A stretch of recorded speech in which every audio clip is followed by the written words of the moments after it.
রাতের যখন গভীর, প্রথম আসমানে আমার আল্লাহ হাজির।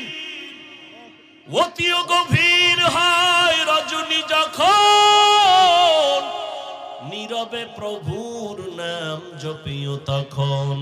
প্রভুর করুণা যদি পাইবারে চাও, গভীর রাতে উঠে প্রভুর গুণগান গাও। জোহরে পাই না, আসরে পাইলাম না, ফজরে পেলাম না, মাগরিবে পেলাম না, এশায় পেলাম না। এখন আমি আল্লাহর সিয়ায়, আমি আল্লাহ নিজে আইসা ডাকতেছি, আলা মিন মুস্তাগফিরিন ফাগফিরালাহ, উদউনি আস্তাজিব লাকুম। বান্দা তুই আর কত ঘুমাবি? নীরব টাইমে তোর একটু ডাকতে আসছি, উঠা আমারে আল্লাহ বলে একবার ডাক দে। নদীর মাছও ঘুমায়, পাখিরাও ঘুমায়, জঙ্গলের প্রাণী ঘুমায়। আমি আল্লাহ ফাঁকে আইসা ডাকি, বান্দা একবার আমি আল্লাহরে ডাক দাও। একটা বাসায় যাইয়া রাত্র 12টায় দরজা ধাক্কাবি, কেউ খুলবে না। মোবাইলে রিং দিবি, রিসিভ হবে না। মাও ঘুমায়, বাবাও ঘুমায়, খুব খেয়াল করিও। সব ঘুম, মনে হয় মরে গেছে। এত দরজার উপরে ধাক্কা, আওয়াজ নাই, এমন মরা মরছে। কিন্তু তোর আম্মা জানের পাশে একটা বাচ্চা আছে, 8 মাস 9 মাস 11 মাসের বাচ্চা ঘুমায়। দেখ ঘরের দরজাগুলো এত জোরে জোরে আঘাত করে, মা টের পায় না। মোবাইলে রিসিভ হয় না, রিং হইতেছে, বাহির থেকে রিংটোন আমি শুনতেছি, কিন্তু আমার ঘরের মা শুনে না, ম্যাডাম শুনে না। কিন্তু আম্মা জানের পাশে বাচ্চাটা হালকা করে একটু আওয়াজ দিছে, মা সজাগ হয়ে গেছে। ও বান্দা নজর কর, আমি আল্লাহ তোরে কত আদর করে বানাইছি। আমি আল্লাহ তোরে ভোর রাত্রে, এমন একটা রাত্র নাই যে আমি আইসা তোরে ডাকি না। তোর কি প্রয়োজন বল, তোর টাকা নাই বল, তোর গুনাহ করছো আমার কাছে বল, ভোর রাতে আমি আল্লাহরে ডাক দে। ওরে একটা বাচ্চা যখন মাকে আম্মু বলে ডাক দেয়, যত ঠান্ডা থাক না কেন, কাঁচা ঘুমেও যদি মা থাকে, বাচ্চা যখন আম্মু কয়া ডাক দিছে, মায়ের ঘুম ভেঙে গেছে। বাচ্চা কয় আম্মু আমি বাথরুমে যাবো। মাত্র মা ঘুমাইছে, কাঁচা ঘুম, মা সব ফালাইয়া বাচ্চা নিয়ে বাথরুমে। বাবা তো ঘুমায়, কোনো খবর নেই। আল্লাহ বলেন দেখ তোর মা আসল কাঁচা ঘুম বাদ দিয়ে তোর একটা ডাক শুই না তাড়াতাড়ি বাথরুমে নিয়ে গেছে। আইসা মা শুইছে, আবার আর একটা বাচ্চা ডাক দিছে, আমার গরম লাগে কাঁথা দাও, ঠান্ডা লাগে কাঁথা দাও, লেপ কম্বল দাও। মা আবার ওই বাচ্চার আবদার পূরণ করে। ওই মায়ের থেকে তোর 99 গুণ মায়া আমি আল্লাহর বেশি। ও বান্দা তুই জীবন ভর অন্যায় করিয়া যদি একবার মুহাব্বতে ডাক দাও আল্লাহ, ওরে বাচ্চার ডাকে যদি মার কলিজা ঠান্ডা হয়, মায়া জন্মায়। আমি আল্লাহরে যদি একবার আল্লাহ বলে ডাক দাও, আমার কেন মায়া হবে না? আমি তো আলাদা কোনো সন্তান জন্ম দেই নাই, কারো থেকেও জন্ম আমি নেই নাই। ও বান্দা এত আদর করে তোরে বানাইছি, আমি আল্লাহ তোর ব্যবসা চাকরি লেখাপড়া বন্ধ করে বলি নাই আমারে ডাক দে। বান্দা তুই ঘুমাবি ঠিক, তবে ভোর রাতের ঘুম তোর স্বাস্থ্যের জন্য ক্ষতি ক্ষতি ক্ষতি। এই যে রাতের ঘুম শরীরের জন্য খোদার কসম শরীরের মহা ঔষধ ফ্রি। এরে নবীরা আশা করে যুবক, এই জন্য আমি বারবার বলি আমার সমাজের যুবক যদি লাইনে চলে আসো, গোটা দুনিয়াটা লাইনে চলে আসবে। যুবকের পাওয়ার দেখো নাই 5 তারিখ কথা কয় না, যুবকের পাওয়ার আছে, তবে এই পাওয়ারটা কামিয়াব হবে না যদি উলামায়ে কেরামের নেক নজর না থাকে। তোমার মেধা দিয়া গোটা দুনিয়া আলোকিত করে নাও, চরিত্র সুন্দর করে আগাও, মনটাকে বুঝাই ওরে মন আমার কপাল কেন এত খারাপ। আমার মতো যুবক স্কুল কলেজে পড়ে, চাকরি করে, ব্যবসা করে, যদি 5 বেলার নামাজ পড়তে পারে, আমি কেন পারি না? আমার কপাল কেন খারাপ? ও আল্লাহর বান্দারা, তোমার মতো যুবক রাস্তায় গাড়ি চালায়, শ্রমিকের কাজ করে, নামাজ ছাড়ে না। বলো তুমি কেন পারো না? দুনিয়া আল্লাহ কেন দিছেন? আখিরাতের কিছু সম্বল সঞ্চয় করার, কাজের জন্য। মূলত দুনিয়া কোনো কাজের জন্য না, দুনিয়া আমাদের জন্য না। হাদিসে পাকে নবী বলেন, দুনিয়া নামক গ্রহটার সম্মান যদি মান দাম এক বিন্দু, বলতে একটা মশার পাখা এই পরিমাণও থাকতো, তো কোনো বেদিনকে আল্লাহ এক ঢোক পানি পান করার সুযোগ দিতেন না। অর্থাৎ এই দুনিয়ার দাম আল্লাহর কাছে মোটেও নেই। তো দুনিয়ায় পাঠাইলেন কেন? আখিরাতের সম্বল সঞ্চয় করার জন্য। এখান থেকে যা আমরা সঞ্চয় করব, মরণের পরের জিন্দেগিতে আল্লাহ এটা আমাকে দিবেন। হায়াত দেখতে না দেখতে অর্ধেক শেষ। যার বয়স 30 বছর, আল্লাহ যদি বাঁচান তো আর 30। কারণ উম্মতে মুহাম্মদীর হায়াত গড়ে 60 থেকে 70, এর বেশি না। তাহলে 30 বছর যার হায়াত শেষ, আর বাকি 30 আল্লাহ বাঁচাইলে বাঁচবে। কিন্তু এই 30 বছরে অর্জন কি করছেন? আমার কলিজার যুবক বাবারা এমন কিছু অর্জন করছে যে বাকি 30 বছরও বিফল। এমন কিছু অর্জন করছে এই 30 বছরে যে আল্লাহ যদি আরো 30 বছর বাঁচায় রাখেন তো এই 30 বছরও নষ্ট। মানি মুসলমানদেরকে দুনিয়ার থেকে ঈমান হারা করার জন্য চতুর্মুখী ষড়যন্ত্র চলতেছিল, চলতেছে, চলবে। আমরা বুঝি না। বাংলাদেশে দাঁড়ায় কোনো বেঈমান ইহুদি খ্রিস্টান কোনো হিন্দু বলে নাই সকালের মক্তব বন্ধ করে দাও, কেউ বলে না। কিন্তু এমন আকাম করছে, এমন অপকৌশল করেছে, এমন চূড়ান্ত চক্রান্ত করেছে যে মুয়াজ্জিন যখন আজান দিতে উঠে ঠিক সেই টাইমে মা উঠে তার বাচ্চাকে কেজিতে পাঠাবার জন্য। তো এখন সকালবেলা স্কুলে নিতে হবে সন্তানকে, বই ফ্রি, নাস্তা ফ্রি, গাড়ি ফ্রি। বলা লাগে নাই মক্তব বন্ধ করে দাও, অটো বন্ধ হয়ে গেছে। কিন্তু আমাদের ব্রেন খুব দুর্বল, অনেক ভালো কিন্তু কাজে লাগাই না। দুনিয়ার সমস্ত বিধর্মীদের থেকে মুসলমানের ব্রেন, জ্ঞান, মেধা খুব তাজা। এর মধ্যে আবার 40-এর মধ্যে যাদের মেধা আছে, বয়স আছে, তাদেরটা আরো তাজা। বয়সের কারণে তাদের মেধা একটু দুর্বল। কিন্তু আমার যুবকরা গুনাহ করতে করতে করতে করতে চরিত্র, মেধা সব নষ্ট করে ফেলেছে। দুনিয়ার সব বিধর্মীরা মোবাইল হাতে দিয়ে দিছে। হুজুরের হাতেও মোবাইল, যে হুজুর না তার হাতেও মোবাইল। হুজুর তো গান দেখবে না, তো হুজুরের কেমনে এই আকামে ঢুকান যায়, তার ইবাদত ক্ষতি কেমনে করা যায়? হুজুর তো গান দেখবে না, মেয়ে দেখবে না, তো কি করা যায়? কয় যে ইউসুফ জুলেখার নাটক বানাও, ফেরাউন আর নমরুদের নাটক বানাও। এই নাটক দিয়া এবার হুজুরদের আটকায় দিছে। হুজুর এখন ইউসুফ জুলেখার নাটক দেখে।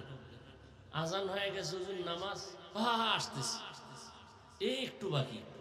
কি দেখেন আপনি? না হারাম কিছু দেখি না। কি দেখেন? ইউসুফ নবীর কাহিনী দেখতেছি। বাস তার অন্তরে ঢুকছে, এটা গুনাহ না। এভাবে দেখতে দেখতে একদিন জামাত শেষ, আর একদিন তার নামাজ কাজা হয়ে গেছে। এক পর্যায়ে এভাবে নষ্ট হতে হতে সে ঈমান আর আমল থেকে অনেক দূরে। যদি এই হয় আমার হুজুরের হালাত, তো আমার উম্মতের হালাত কি হবে? আমি শুরুতেই বলছি, এই জাতি আর কোনোদিন নবী পাবে না, সাহাবী পাবে না কোনোদিন, আর ওমর, ওসমান, আলী, কোনোদিন আইম্মায়ে কেরাম, ইমাম বুখারী, ইমাম মুসলিম, ইমাম তিরমিজি পাবে না। এই জাতি ইসলাম চিনবে, আল্লাহ চিনবে, জান্নাত চিনবে আলেম দিয়ে। এই জন্য আলেমের উপরে টার্গেট, এদের সম্মান কমাও, এদেরকে বিতর্কিত বানাও। আল্লাহ হেদায়াত দান করে। আর ক্যামেরা তো ওপেন করাই আছে। হ্যাঁ, একজনে হাত দিছে আমারে সালাম দেওয়ার জন্য, আমি লুঙ্গি পিনতেছি, ফট করে হাত দিয়ে ফেলাইছে। এমনকি আমি লুঙ্গি ছাইড়ে দিয়ে হাত বাড়ামু, সে তো হাত দিয়ে ফেলাইছে। আর একজনে ফাঁক করে ছবি তুলে ফেলেছে। কি হইলো? হুজুর এই ব্যক্তির সাথে মুসাফা করে নাই, অহংকারী। আমার এই বদনামটা ছড়াইলো যে কোনো হিন্দু, কোনো বেঈমান, আমার ভাই মুসলমান, সেই একটা আবেগে ছবি তুলে ছাইরে দিছে। বাস এবার ট্রল চলতেছে, আলেমদের বদনাম, আলেম ভালো না, অমুক হুজুর খারাপ, অমুক হুজুর খারাপ। এইভাবে দোষ খুঁজলে, গ্রামে একটা কথা বলে আমাদের, কম্বল বাঁচলে কিছুই থাকে না। এরকম দোষ ছাড়া আছে কে? বলেন তো আমার যুবক বাবারা, শিক্ষিতরা, দোষ ছাড়া কে আছে? এভাবে যদি একজন একজন আলেমের দোষ ধরেন তো ইসলাম আর কোন? অমুক আলেম খারাপ, অমুক আলেম খারাপ, অমুক আলেম খারাপ, তার এই দোষ, তার এই দোষ। ওই আমি মাঝে মাঝে বলি, হিংসা কেমন জিনিস। বাড়ির পাশে প্রতিবেশীর ছেলে গরিব, কিন্তু ছেলের মেধা ভালো, পাশের ঘরওয়ালা বড় লোক, এর সহ্য হয় না। একজনে কয়, সাহেব অমুকের ছেলে তো এখন ক্লাস 8-এ উঠে গেছে, দূর বাদ দাও, ও জীবনে কাজে লাগবে না, ও লেখাপড়া কি করবো, পরীক্ষায় পাশ করতে না। উম্মা ফাইনাল পরীক্ষার রেজাল্ট যখন বের হয়ে গেছে, খবর পাইছে যে সে গোল্ডেনে প্লাস। স্যার গোল্ডেনে প্লাস, বাদ দাও, গোল্ডেন পাইলে কি হবে, ওর জীবনে আর চাকরি হবে না। এক পর্যায়ে লেখাপড়া শেষ করে চাকরি হয়ে গেছে। স্যার চাকরি হয়ে গেছে, চাকরি থাকলে কি হবে, বেতন থাকবে না। শুনে না, বেতন হাই স্কেল, কিছুদিন পর কয় বেতন পাইলে কি হবে, বেশি দিন টিকবে না। এই হিংসার দাবানলে সব আমরা আটকায় গেছি। গীবত করতে করতে করতে করতে করতে করতে প্রত্যেকটা মানুষের মুখ দুর্গন্ধময় হয়ে গেছে। এই পরিমাণ দুর্গন্ধ যে মেসওয়াক কেন, ব্রাশ কেন, কোন মেডিসিনে আর মুখের দুর্গন্ধ যাবে না। কারণ গোশত খাইলে মুখে ব্রাশ করা লাগে না, তো গোশত খাইতেই গেছে, খাইতেই গেছে, খাইতেই গেছে, কোনদিন মুখ ধোয় না, অনবরত গোশত খায়। কির গোশত খায়? মরা ভাইয়ের গোশত খায়। জেন্দারটা খাইলে তো মরাটা, মরা ভাইয়ের গোশত খায় বয়ে বয়ে। নবীজি বলেন, এক সাহাবী বদনাম করতেছে, কয় আরে খেলাও দাও, যে দাঁত খুশে, কয় না ওইটা নিয়ে দাঁত খুশো কেন, কয় গোশত ঢুকছে দাঁতে। কয় ইয়া রাসূলুল্লাহ, আমি 1 মাস হয়েছে গোশতের লগে দেখা নাই, মাত্র গোশত খাইলা। বলে ইয়া রাসূলুল্লাহ, তার মানি? বলে এই যে তুমি অমুকের বদনাম বললা, আল্লাহর কোরআন মরা ভাইয়ের গোশত খাওয়ার সমতুল্য, খেলাল করো। আল্লাহর রাসূল বলছেন গীবত এটা জেনা করার থেকেও মারাত্মক। ইয়া আইয়ুহাল্লাযীনা আমানু ইজতানিবু কাসীরাম মিনাজ-জন ইন্না বা'যাজ-জন্নি ইসমুন ওয়া লা তাজাসসু ওয়া লা ইয়াগতাব বা'যুকুম বা'যা আইয়ুহিব্বু আহাদুকুম আন ইয়াকুলা লাহমা আখিহি মাইতান ফাকারিহতুমুহু ওয়াত্তাকুল্লাহ ইন্নাল্লাহা তাওয়াবুর রহিম।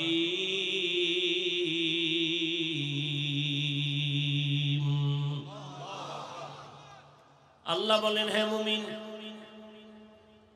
তোমরা খারাপ ধারণা থেকে নিজেকে বাঁচাও। এমন কিছু খারাপ ধারণা মানুষকে চূড়ান্ত গুনাহের রাস্তায় নিয়ে যায়। আল্লাহ নিজে বলেন, এই মুমিন, তোমরা কি পছন্দ করো তোমাদের মরা ভাইয়ের গোশত খাবা? আল্লাহ বলেন নিজেই, ফাকারিহতুমু, না তোমরা পছন্দ করো না, তো আত্তাকুল্লাহ, আমি আল্লাহকে ভয় কর। আমি আল্লাহর ভয় অন্তরে জমা করে গীবত থেকে নিজেকে বাঁচাও। প্রত্যেকটা মুহূর্ত গীবতে আমরা পেছায় গেছি, ঘরের মধ্যে, বাইরে, দোকানে, রিকশায়, গাড়িতে, অল টাইম গীবত, মারাত্মক কবিরা গুনাহ। শুধু কি তাই, গীবতের মারাত্মক একটা ক্ষতি হলো, যে ব্যক্তি যার গীবত করে তার গুনাহ তার আমলনামায় চলে আসে। না, মারাত্মক একটা ক্ষতি। ভাই, নিজের গুনাহ মাফ করাইতে পারি না, বদনাম বইলা আর একজনের গুনাহ নিজের কাঁধে নিতেছি। মুসলমান হিসেবে তো একটু চিন্তা করা উচিত। ইয়া আইয়ুহাল্লাযীনা আমানুত্তাকুল্লাহা ওয়াল তানজুর নাফসুম মা কদ্দামাত লিগাদুন ওয়াত্তাকুল্লাহ। আল্লাহ বলেন, হে মুমিন, তোমার হায়াতের সীমানা বাধা নাই, তবে মরণের সীমানা আমি আল্লাহ দিয়ে দিয়েছি। কোন দিন তোমার মরণ হবে আমি আল্লাহ লিখেছি। বাঁচার কোনো সিদ্ধান্ত নাই রে গোলাম। একদিন আমার দরবারে আসতেই হবে। কি নিয়ে আসবা, কি রেখে আসবা, চিন্তা করো, হিসাব মিলাও। এরে নবীর উম্মত আশিক, আল্লাহ পাক রব্বুল আলামিন বলেন, আখিরাতের চিন্তা অন্তরে নিয়ে যদি কোনো আমল করতে চাও, আল্লাহর ভয় তাকওয়া অর্জন করা ছাড়া এটা সম্ভব হবে না। এজন্য আল্লাহ কোরআন নাজিলের শুরুতেও বলেন তাকওয়া, কোরআনের শেষেও বলেন তাকওয়া। যালিকাল কিতাবু লা রাইবা ফীহি হুদাল লিল মুত্তাকিন। আল্লাহ বলেন, আমি কোরআন অবতীর্ণ করেছি একমাত্র মুত্তাকি যারা তাকওয়াওয়ালা তাদের হেদায়েতের জন্য। যাদের মধ্যে আল্লাহর ভয় নাই তাদেরকে কোরআন হেদায়েত করবে না। কোরআন নাজিলের শেষ আল্লাহ তাকওয়ার বয়ান করেন, ওয়াত্তাকু ইয়াওমান তুরজাউনা ফীহি ইলাল্লাহ। ভয় করো ওই দিন সব মানুষ যখন আল্লাহর আদালতে ফিরে যাবে, প্রত্যাবর্তন করবে, পালানোর কোনো সুযোগ হবে না। আল্লাহ বলেন, ওই দিনের ভয় কর। আজকে দুনিয়াতে যতই বাহাদুরি করো, দুনিয়ায় তো বাহাদুরি টিকে না। অনেকে টাকার বাহাদুরি করে, ক্ষমতার বাহাদুরি করে, দুনিয়ায় তার বাহাদুরি টিকাইতে পারে না। হাসরে কেমনে টিকবে? দুনিয়ায় টিকে না। টাকার মাস্তানি, আজ ব্যাংকে কোটি টাকা জমা আছে কিন্তু নিজের বংশের কেউ ভোগ করতে পারলো না। এই টাকার বাহাদুরি করে কি লাভ? আমি প্রায় সময় বলি, নাম বলি না, কারণ নাম বললেই তো গীবত হয়ে যাবে। তবে হ্যাঁ, কয়েক কারণে গীবত হারাম, হারাম, হারাম। আল্লাহর কোরআন বলে গীবত হারাম, রহমতের নবী বলেন গীবত হারাম। কিন্তু সব গীবতের মধ্য দিয়ে কয়েকটা কারণে গীবত করা লাগবে, গীবত করলে সওয়াব হবে। কয়েকটা কারণের এক কারণ, যদি কেউ ইসলামের ক্ষতি করতে চায় আর যদি উম্মতেরা সেটা অনুভব করতে না পারে, যারা ক্ষতি করবে তাদের নাম নিশানা নিয়ে মানুষকে সতর্ক করলে গীবত হবে। গীবত করলেও সওয়াব, ইসলামের স্বার্থে, ব্যক্তি স্বার্থে না, ইসলামের স্বার্থে। আল্লাহর বান্দা টাকার অভাব নাই, কয়েক ভাই মিলে টাকার পাহাড় গড়ল। মনে হয় যেন তাদের টাকায় বাংলাদেশ জিন্দা হয়, তাদের টাকায় সরকার চলে। কিন্তু কপাল বড় খারাপ, এত টাকাওয়ালা কয়েক ভাই এমন অন্যায়ের রাস্তায় চলে গেল। মা কয়েকদিন আগে মারা গেছে, এক ভাইও মায়ের জানাজায় উপস্থিত হতে পারে নাই। এই টাকা, এই বাহাদুরি করে কি লাভ হবে? যে মায়ের জানাজায় যেতে পারলো না, কেন? চাইলে পারতো, যায় না কেন? যে জানাজায় গেলে মায়ের খাইবো, ভিডা খাইবো। এই পরিমাণ তাদের চরিত্র ভালো। আল্লাহ হেদায়েত দান করুন। এরে আল্লাহর আশিক, আল্লাহ তাআলা দুনিয়া আমাদের পাঠাইছেন আখিরাতের সম্বল সঞ্চয় করো। দুনিয়া নামক গ্রহটার কোনো মূল্য নাই। বিউটি পার্লারে গিয়ে অনেক কালো মানুষ সাদা হয়ে গেছে, এই সাদা দেইখা পাগল হইও না। অনেক কালো মানুষও সাদা হইয়া বিবাহের সিঁড়িতে বসে। বোকা অনেকে বুঝে না, কিছুক্ষণ পর চেহারায় রৌদ্র লাগে, পানি লাগে, আর সাদা থাকে না, সুন্দর থাকে না। দুনিয়া নামক এই সুন্দর বিউটি পার্লারের মতোই দেখা যায়। চক্ষু দুইটা বন্ধ হয়ে যাবে। তোমার আমার আপন যারা, তোমার আমার নিজের গায়ের জামা কাপড় খুলিয়া রেখে তিনটা সাদা কাফনের প্যাকেট বানায় কবরে পৌঁছায় দিবে। এতদিন আমার ডানে বামে কত ভক্ত, কত আপন, একটু একটু যদি মরিয়া যাই জীবনে কেউ আর নাম নিবে না, মোবাইলের নাম্বার থাকলেও তা ডিলিট করে ফেলবে। আজকে আমি বলি আমার ঘড়ি, আমি মইরা গেলে ঘড়িটা আর একজনের হাতে দিয়ে বলবে এটা আমার। আমার মোবাইল একজনে টেলিফোন করবে, হাফিজ ভাই কোথায়, আমি মইরা গেছি জানে নাই, আর একজনে টেলিফোন ধইরা বলবে কারে দিছো, কায় হাফিজ, কই হাফিজের মোবাইল এটা আমার মোবাইল। তাহলে আমার আমার যাই বলো কিছুই তো কিন্তু তোমার আমার না। এমন কি চিন্তা করে দেখলাম মরণের জায়গা যে কবর, এটাও তো আমার না। এরে আল্লাহর গোলাম, দুনিয়ায় তোমার কাজ একটা, আখিরাতের বাজার করো। দুপুর বেলা ঘরের মধ্যে মেহমান আসবে, খানা খাইবা, কি পাক হবে ম্যাডাম বলে তাড়াতাড়ি কোম্পানিগঞ্জ বাজারে যাও, মুরাদনগরে যাও, মাধবপুরে যাও, কসবা যাও, বাজার করে নিয়ে আসো। দুপুরে মেহমান আসবে, আপনি বাজারে চলে গেলেন, বাজারে গিয়া ইলিশ মাছ কিনলেন, রুই মাছ কিনলেন, গুড়া মাছ কিনলেন, অনেক তরি তরকারি কিনিয়া বাসায় দিলেন, রান্না হয়ে গেল। এবার খাইতে বসিয়া যদি বলেন আমি ইলিশ খাবো না, রুই খাবো না, আমার এই রূপ চাঁদা দাও, বিবি বলবে তুমি কিনিয়া যা আনছো তাই দিতে পারবো। হাজারবার চাইয়া ঝগড়া করতে পারবা, রূপচাঁদা মাছ আমি তোমাকে দিতে পারবো না, কারণ তুমি আনো নাই, চাইলেও দেওয়া সম্ভব না। বাজারে গেছো বান্দা, বাজারে গিয়ে যদি তুমি বাজার যাই করে ঘরে নাও, খানার বেলায় দুপুরে তাই পাইবা। এই দুনিয়াতে তুমি যে কাজ করবা, পরকাল জীবনে তুমি তাই পাইবা।